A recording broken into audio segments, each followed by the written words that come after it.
May 16th, 1899, Volume 2, The Virtue of the Cross. Stripping oneself of one's own will. Jesus continued for a few more days to manifest himself in the same way, not wanting to detach himself from me. It seemed that little bit of sufferings he had poured into me attracted him so much that he could not be without me. This morning he poured a little bit more of bitterness from his mouth into mine. And then he told me, "The cross disposes the soul to patience. The cross opens heaven and unites heaven and earth together, that is, God and the soul. The virtue of the cross is powerful, and when it enters into a soul, it has the virtue of removing the rust of all earthly things. Not only this, but it causes her boredom, bother, and contempt for the things of the earth, giving her instead the flavor and the enjoyment of celestial things. However, few are those who recognize the virtue of the cross, therefore they despise it. Who can say how many things I understood about the cross while Jesus was speaking? The speaking of Jesus is not like ours, in which one understands only as much as is said. Rather, one single word leaves an immense light, and to ruminate well on it, one could remain occupied the whole day in most profound meditation. Therefore, if I wanted to tell everything, I would be too long, and I would also lack the time to do it.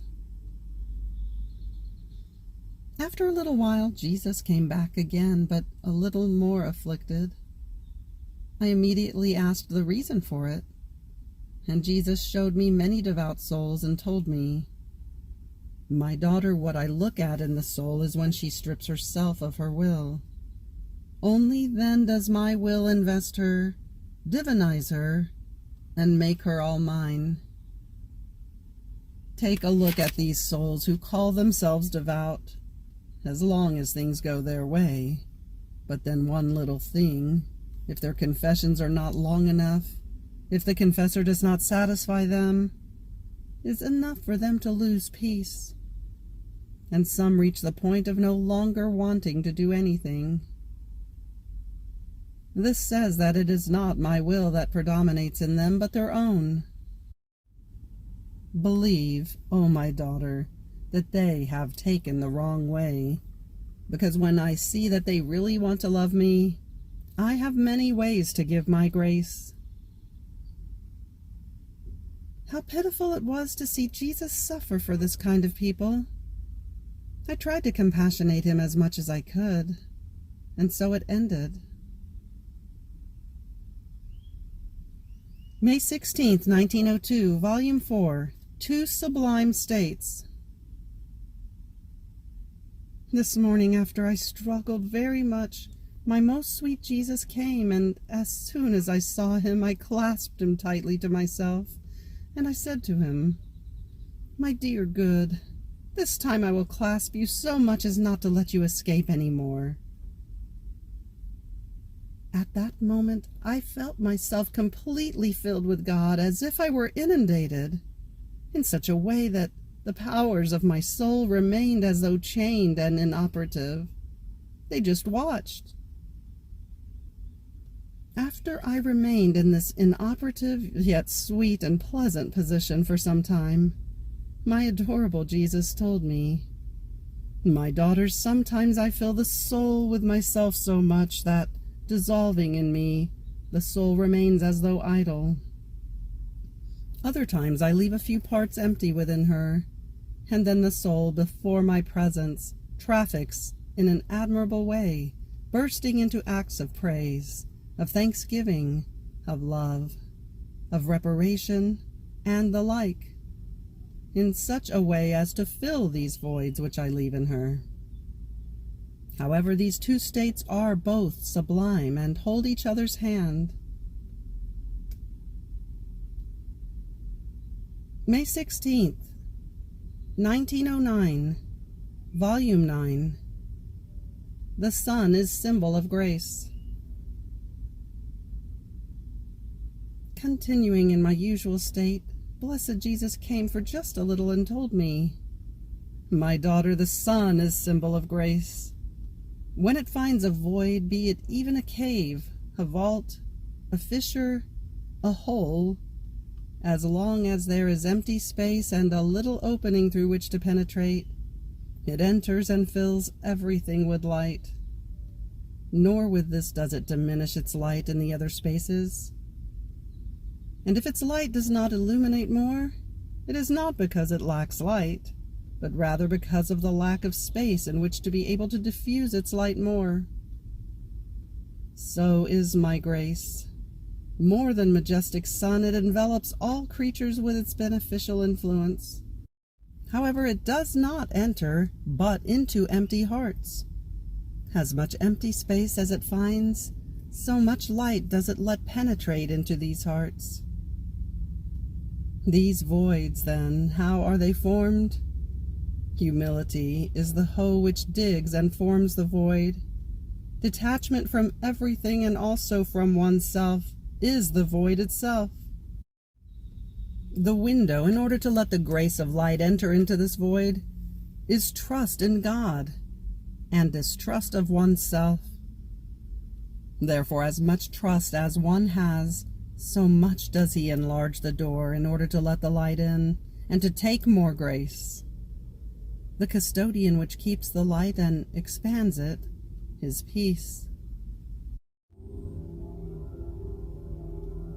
May 16th, 1911, Volume 10.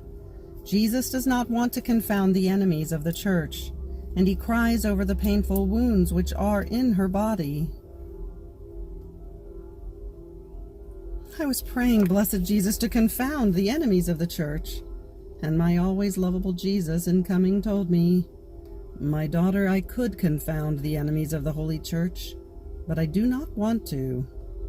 If I did so, who would purge my church?"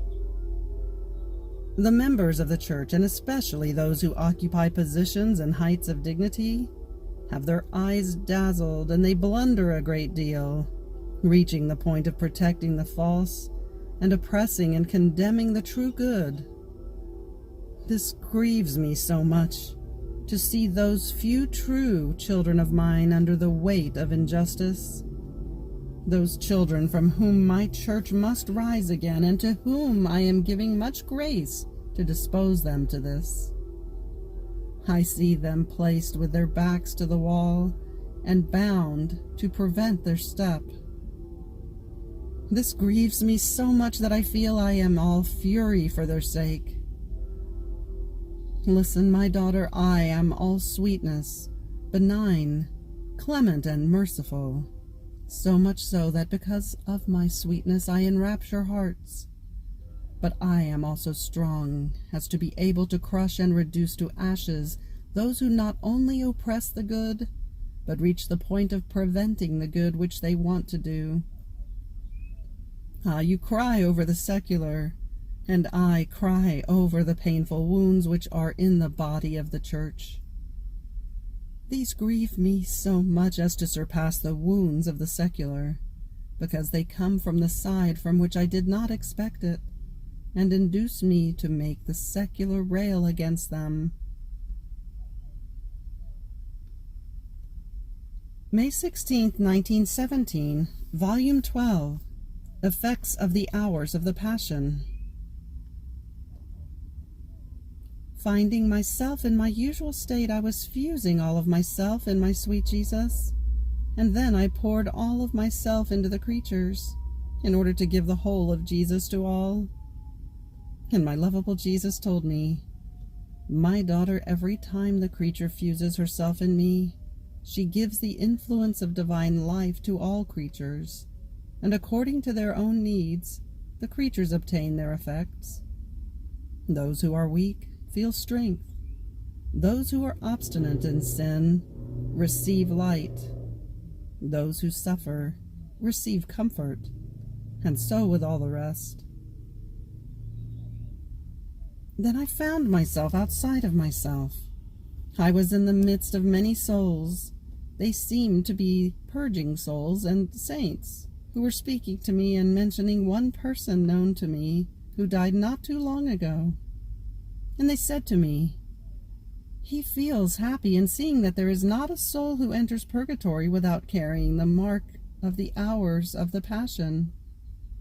Surrounded by the cortege of these hours and helped by them, the souls take a safe place. And there is not a soul who flies into heaven without being accompanied by these hours of the Passion.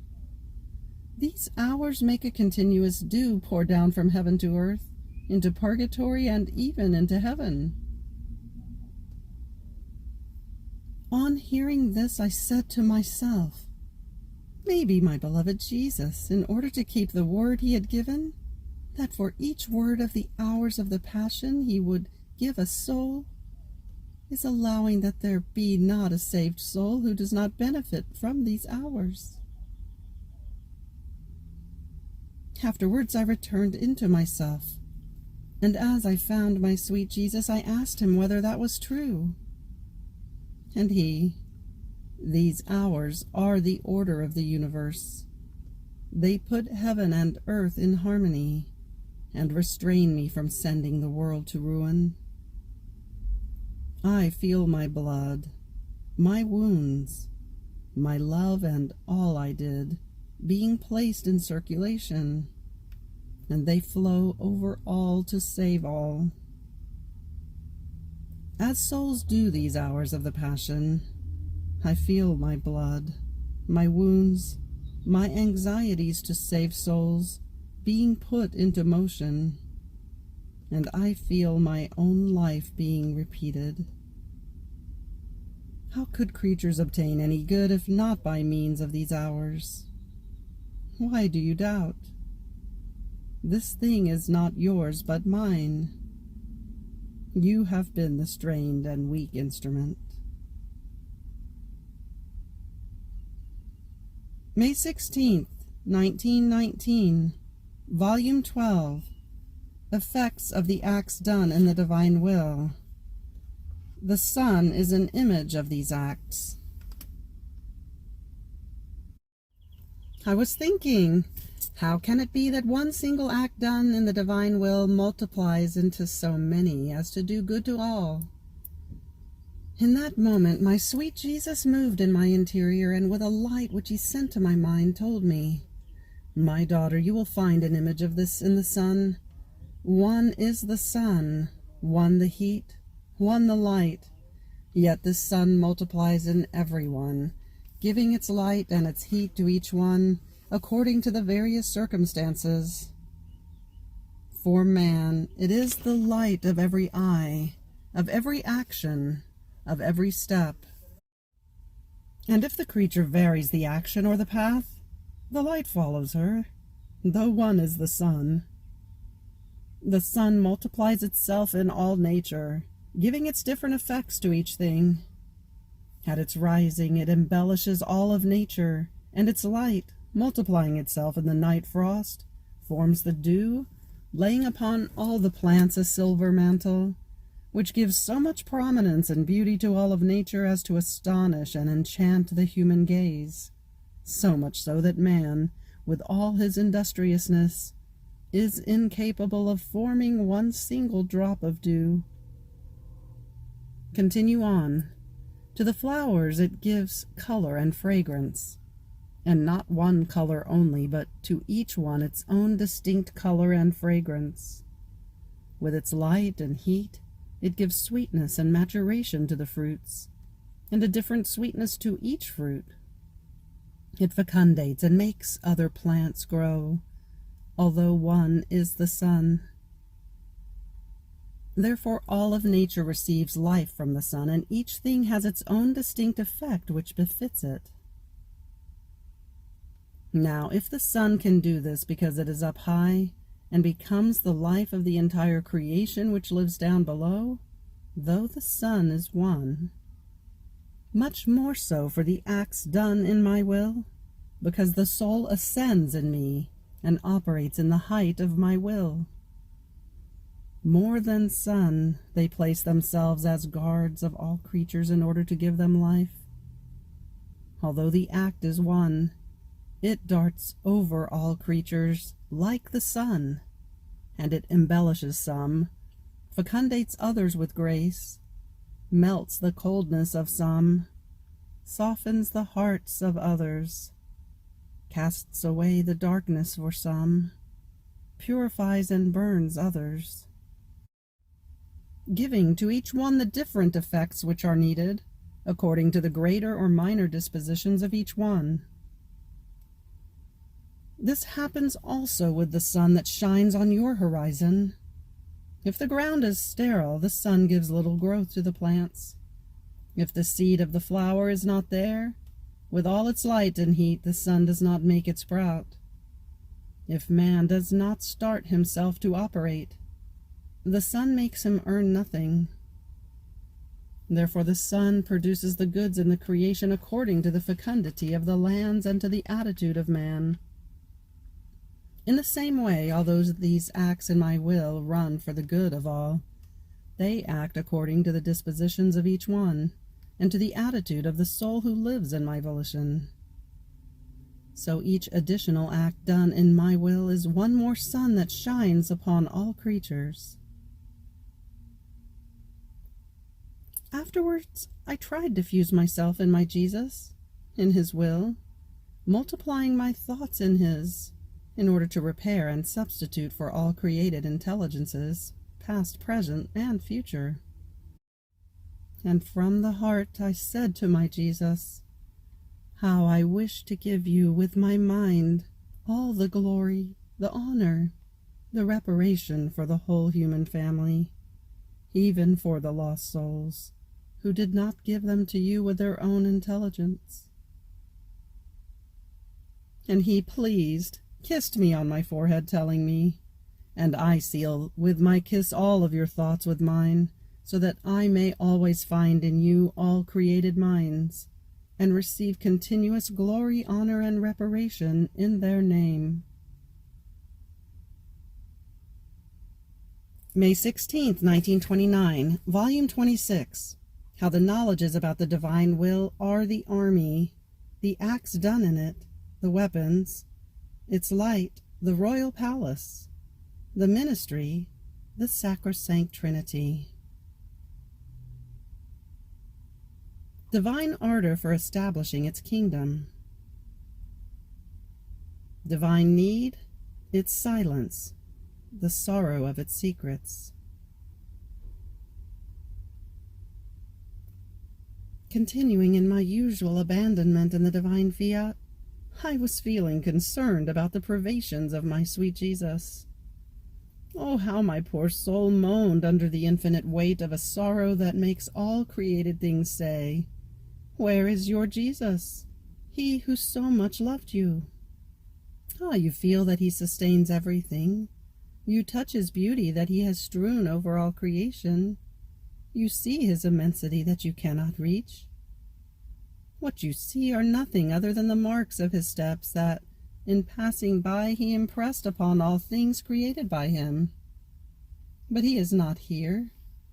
And you run, search for him, and we will accompany you, moaning together with you, to make you find him whom you want. And I feel like everyone speaks to me about Jesus with sorrowful notes, and as they echo in my poor heart, it is tortured by a sorrow that I myself cannot express. And the impression was such, as if I wanted to go out of my usual state. But meanwhile my lovable and good Jesus surprised me, and throwing his arms around my neck told me, "My daughter, what is wrong? What's wrong? Calm yourself. Calm yourself. How can this be? Do you perhaps want to go out from within the army of my divine will?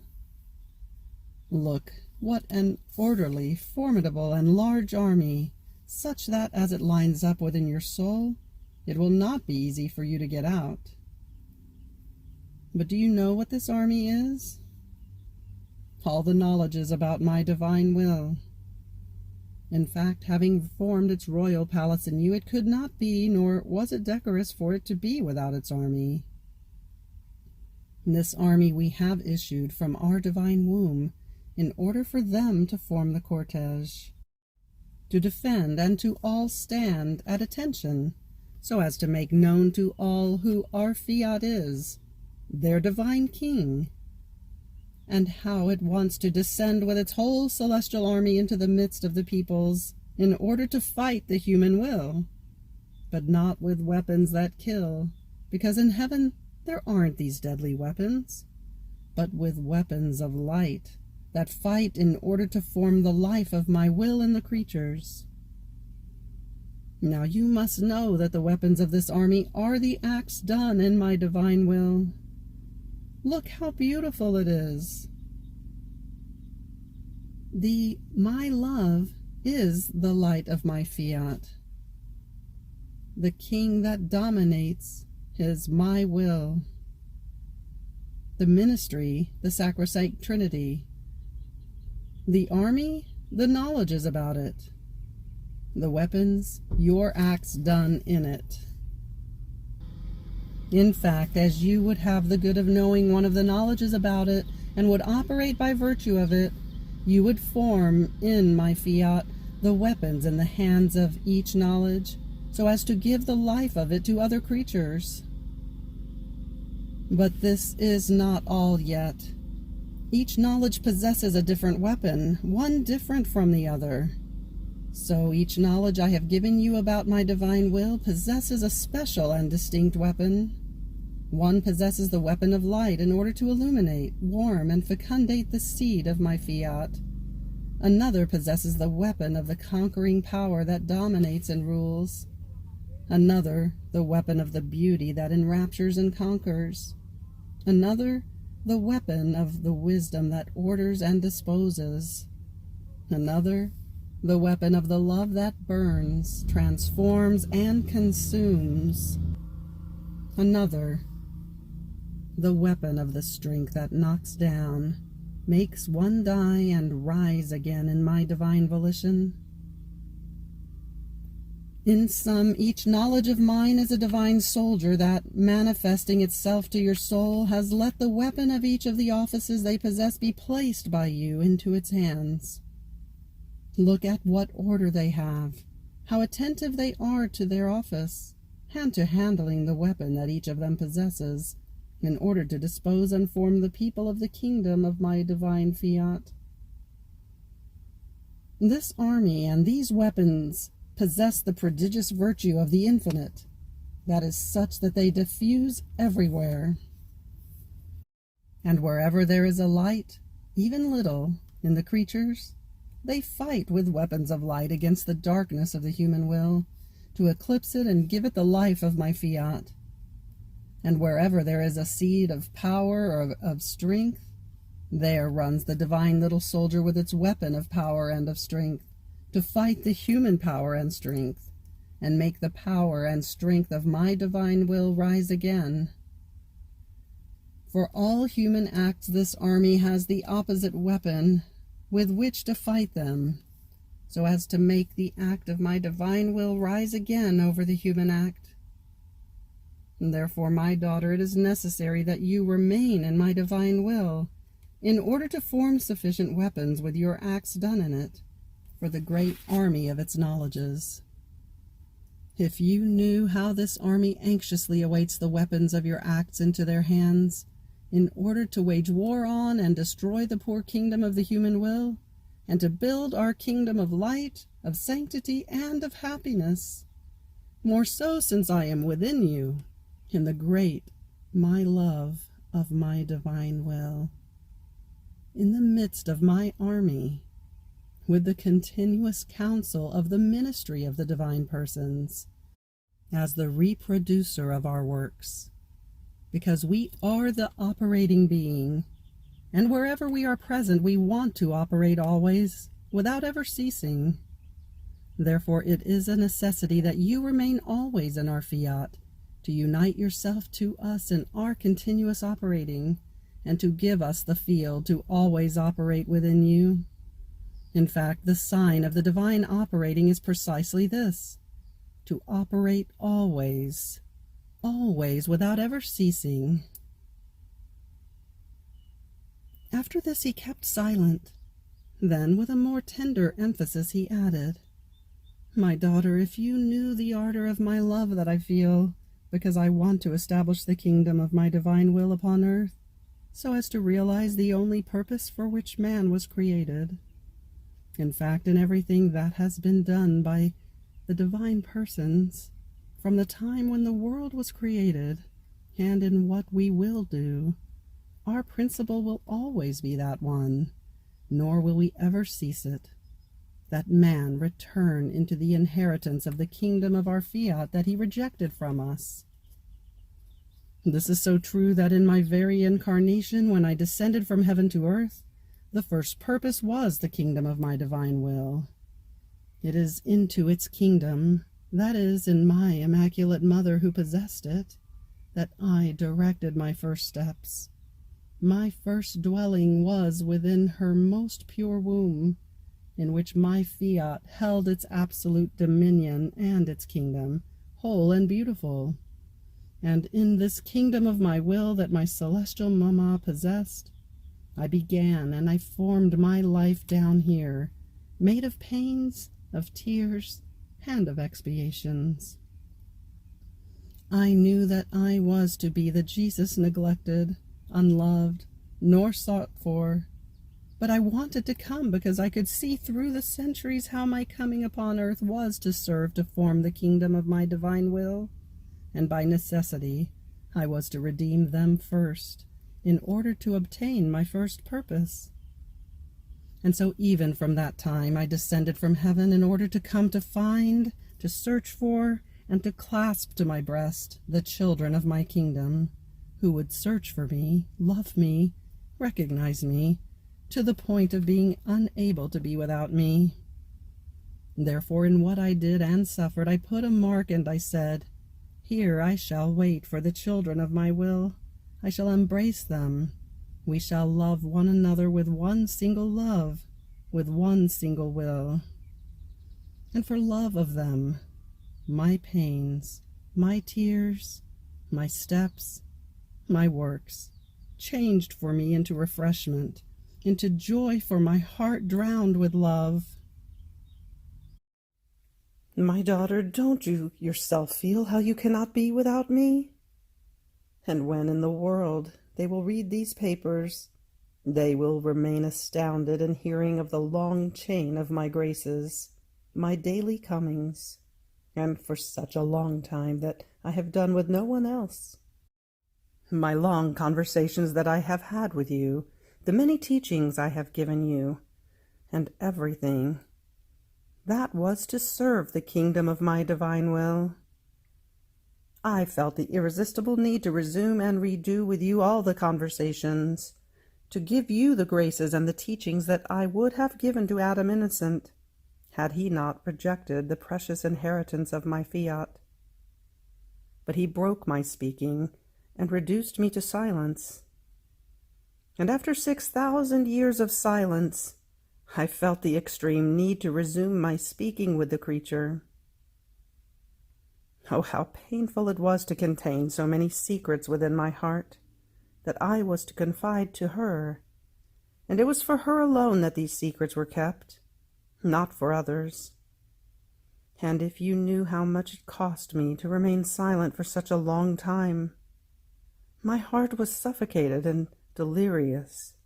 It repeated dolefully, "Alas, I created man to have someone with whom to speak, but he was to possess my divine will in order to understand me, and because he has rejected it from me, he has rendered me the god taciturn." What sorrow I feel, what suffocated love that made me faint, and I raved. Therefore, unable to endure any longer, I wanted to break my long silence with you. I snapped it, and from here the necessity of the ardor of my speaking, for so long and so often and repeatedly. And as I pour myself out with you in speaking, I feel as if I were just now giving start to creation. And this is why, in these papers, I am making you write the true reason for creation, what my will is, its infinite value, how one is to live in it, its kingdom, and how it wants to reign, to render everyone holy and happy. All will remain surprised in reading these papers, and will feel the need for my fiat to live in their midst. The divinity feels an irresistible necessity to complete the work of creation, and it will be completed by the reigning of our divine will in the midst of creatures. What would a creature do after she has made a work with unheard of sacrifices and for a long time, a work that costs her her life, a work of incalculable value, and that only lacked one point, one shade, one color, if she cannot complete the work that costs her so much? And as beautiful as her work is, as precious and of incalculable value as it is, such that it would form her fortune, her glory, and her complete happiness, she cannot present it to the public, nor can she say that it is a complete work because one point is missing. For this person life would change into sorrow, and she would feel the weight of her work, beautiful, yes, but incomplete. And therefore she feels unhappy, and instead of glory she feels humiliation. And how many sacrifices would she not make? She would lay down her life in order to place that point, so as to make her work complete. Such is the state we are in. Nothing is lacking to our work of creation, heaven, suns, works, and magnificence of every kind, but one point is missing, yet a point that disfigures a work so beautiful. This point is the most important. It is the most beautiful shade. It is the most vivid color that is missing in creation. Everyone and everything lives in my fiat, but one point of it, that is the human family, is outside of it, outside of my kingdom, and it lives unhappy. What sorrow! There is room for everyone in my volition, and yet there are some who live outside. Oh, how they disfigure it, and render it incomplete! And what would we not do to see it complete? Any sacrifice, my daughter. We are willing to do anything. I have already laid down my life in the redemption to place this point in the creative work. And when they come to know what will of God means, the great good it can do, and how the only thing that most interests us is to place the rights of our divine fiat in safety, and to make it reign, so as to see everyone happy in our will, of our own happiness, they will no longer be surprised in reading in these papers the great things I have told you and I have done in your soul. On the contrary, they will say, for a will so holy that has done everything, it was right that there be such a display of graces, and so many sublime teachings in the one in whom it was to make the first deposit of its kingdom, so as to make us comprehend it, love it, and long for it. Therefore be attentive, because this is about giving a divine will its rights, so as to render the work of creation complete. May 16th, 1931, Volume 29, The Divine Will, Confirmer of the Acts of the Creature. Ardor of divine love in creating man. Touches of the divine qualities. I am always at the start in my dear inheritance of the divine fiat.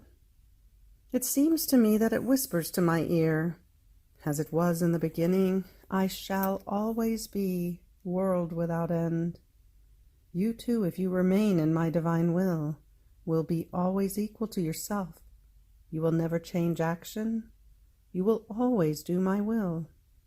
And the variety of your actions you will be able to call effects of that first and single act of it, that flows in your acts to make them one, and that has the virtue of producing, like the sun, the beautiful rainbow of the variety of colors as the effect of its light, without changing its one act of always giving light. What happiness is felt in the soul in being able to say, I do always the divine will. Now I felt my little and poor intelligence absorbed in the light of the divine will, and I felt within me the one and powerful strength of it, and its innumerable effects, and the variety of them. Forming a circle around me and investing me, they were bearers of joy, of peace, of strength, of goodness, of love, of sanctity, of indescribable beauty. These effects were like many kisses of life that were given to my soul, and I remained their possessor. I was left amazed by this, and my always lovable Jesus told me, My daughter, all the acts done by the creature in the divine will are confirmed by God as divine acts, and this confirmation forms the life of the same acts, and they are sealed with the divine seal as everlasting acts, always new, fresh, and of an enchanting beauty. The acts done by the creature in my will I could call new creation that I make in the creature. As she keeps doing her act in it, my fiat asserts itself with its creative strength, and forms in it its act, and by right it confirms it. It happens as it happened in creation. Since the creative strength of my will ran in creating many things, they remained immutable, without ever changing. Have the heavens, the stars, the sun perhaps changed? Not at all. As they were created, so they are, because wherever my will places its creative strength, there remains the perennial life of its own act, and as it confirms, it can never change. See then what it means to do and live in my divine will, to be under the empire of a creative and confirming strength that places all the acts of the creature in safety, rendering them immutable. So by living in my will, she will remain confirmed in the good that she does, in the sanctity that she wants, in the knowledge that she possesses, in the triumph of the sacrifice. Our divinity of our own spontaneous will is under the empire of a love that runs irresistibly, for it wants to give to the creature, so much so that in creating man, he was created in our ardor of love by the touches of our divine qualities. Our divine being pure spirit, had neither hands nor feet. Our qualities served us as hands in order to form man, and pouring over him like a mighty torrent, we molded him, and touching him, we infused in him the effects of our supreme qualities. These touches have remained in man, and this is why certain beautiful qualities of goodness, of ingenuity, of intelligence, and so forth can be seen in him. They are the virtue of our divine touches that, continuing to mold man, produce their effects. They are our pledges of love with which we needed him, that even though he does not remember and perhaps does not even know us, continue their perennial office of loving him. And since when one touches an object or a person, the one who touches feels the impression of the person touched, just as our touches of the divine qualities remained in man, so did the impression of having touched him remain in our supreme qualities. So we feel him within us. How not to love him? Therefore, whatever man might do, we go toward him with new devices of love, and with our pleasant refrain of loving him always. May 16th, 1937, Volume 34, The Truths, Divine Birth, and It is the Greatest Miracle that God Can Do, and the Greatest Good that He Brings to Creatures. I am always returning into the sea of the divine volition. The so many truths manifested to me crowd in my little mind, like so many refulgent suns, each one of which wants to tell the story of the divine Fiat, but one distinct from the other. Some want to tell the story of its eternal light, some of its sanctity, some of the way of how it forms its life in the center of the soul. In some, all have something to say about a volition so holy, and all have a special task to be bearers of the good that each one encloses, that united together form one single life. However, in order to be able to deposit the good that they enclose, they want to be listened to. The doors of the soul opened, recognized and almost prayed to and appreciated, in order to make the life that they contain be deposited. I lost myself in the midst of so many messengers, because all wanted to tell the eternal story of the Fiat. And my highest good Jesus, repeating his brief little visit to me, with an indescribable love, told me, "My little daughter of the divine volition, you must know that the greatest miracle that our divine being can do is to manifest one truth that belongs to us, because it first is formed, matured, in our bosom, and as our birth, we put it forth as bearer of divine life for the good of creatures. And then we bring forth this birth, when our love's flames rise so much that, in order not to remain drowned, we feel the need of placing outside our divine birds. See, therefore, what we put forth by manifesting one truth, not the sky, the sun, the wind, but our life, as bearer of divine life to the creatures. The other miracles, the creation itself, are our works, not life. On the other hand, truths are perennial life, and if they find one who receives them, they bilocate themselves. They multiply themselves in an incredible way for every creature, so much so that each one can have it for herself as life that belongs to her. These truths are our births. They resemble us, our supreme being, in everything. They are not voices, and they speak. They have no feet, and they walk, but so fast that no one can catch them nor impede their step. They enter into the intelligences and form the thought in order to make themselves known. They transmute the will in order to make themselves possessed. They renew the memory in order to not be forgotten. They walk in the ways of the heart in order to be loved. In fact, they have no hands and they operate. They have no eyes and they see. They have no heart and they generate love. The truths are nothing other than palpitating lives of our divine being in the midst of creatures.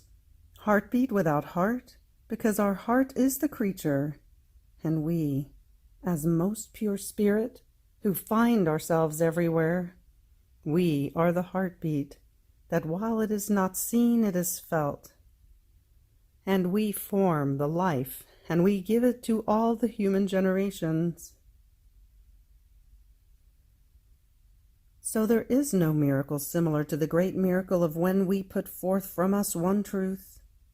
It is one life of ours that we expose that, more than sun, will make itself light for the creatures, that darting them with its vital heat, will mature its life, first to the one to whom it is directed, and then it diffuses itself in whoever wants to receive it. And if they find ungrateful ones who do not want to receive such a good, they are not subject either to dying or to losing life, but they await, with invincible patience, even centuries if necessary, new generations, to whom they will give the goods that they possess, and they will complete their purpose of why they came forth from our divine bosom.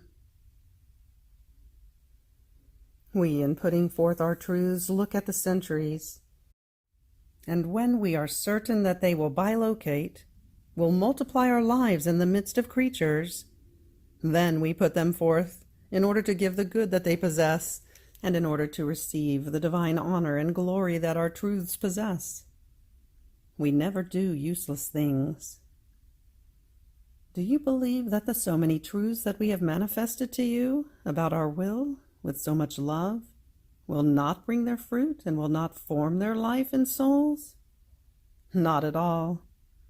If we have put them forth, it is because we know for certain that they will bring forth their fruit and will establish the kingdom of our volition in the midst of creatures.